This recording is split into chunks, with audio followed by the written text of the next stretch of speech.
bon ballon là à jouer avec Fekir qui a trouvé Bertrand Traoré en relais. La frappe de Bertrand Traoré et le but.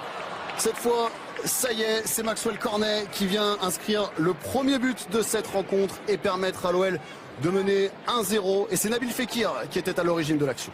Ouais, avec une belle récupération de Nabil Fekir qui lance Bertrand Traoré. On voit dans le bon appel, il reste bien à la charge et vient buter sur le gardien. Et derrière, c'est Maxwell Cornet qui lui avait suivi et met le ballon dans le but vide. Mais enfin, voilà, on voit tous les changements apporter un peu de sang neuf, un peu de... Voilà, une nouvelle dynamique et surtout une équipe qui récupère très haut le ballon et donc forcément avec la qualité de ses joueurs offensifs, ça fait mouche. Une attaque bien plus tranchante que celle qu'on avait vue en première période, en tout cas avec à la baguette Nabil Fekir et Bertrand Traoré, bien conclu par Maxwell Cornet. Ça va lui faire du bien à Maxwell Cornet, lui aussi qui postule pour une place de titulaire l'an prochain. Oui, effectivement. Pour son deuxième match de préparation, les Lyonnais qui mènent et qui se projettent vers l'avant encore avec Maolida dans la surface de réparation. Maolida pour se mettre en position de frappe, c'est super bien joué. Avec Maolida, la frappe de Maolida, le deuxième but, il est magnifique. Et il se le crée tout seul. Maolida 2-0 pour l'OL. Ah ouais, littéralement, il s'est baladé dans la surface. Et ça part encore d'une récupération des Lyonnais. Et Maolida comme un grand. Ah ouais, non, vraiment le super numéro. Il n'avait pas marqué Maolida pour son premier match avec l'OL à Bourg-en-Bresse. Mais là, il s'est fait un but tout seul.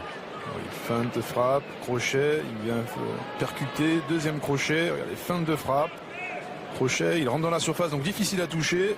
Il pousse son ballon et derrière, lucidité du pied gauche, petit filet. C'est là où il fait la différence. Sur cette feinte de frappe et le crochet, derrière, on ne peut plus le toucher car il est lancé. Et du pied gauche, frappe croisée. Il vient tromper le gardien. Hazard aussi. Il a trompé Hazard. Par Nabil Fekir. Oui, Fekir qui chipe un petit peu en haut à Goury, qui vient percuter. Et au dernier moment, lorsqu'il arme sa frappe, c'est Fekir et qui me semble aussi trompe un peu le gardien qui s'attend peut-être à... Ouais, on le voit surpris le gardien qui est pas sur ses appuis.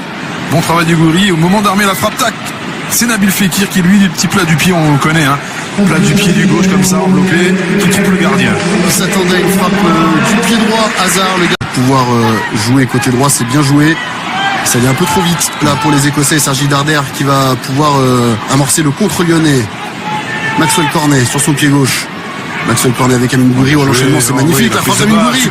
Quel but d'Amine Gouiri et quel contrôle de l'attaquant international U17 qui s'est emmené le ballon dans la course pour tromper le gardien écossais. Quel enchaînement.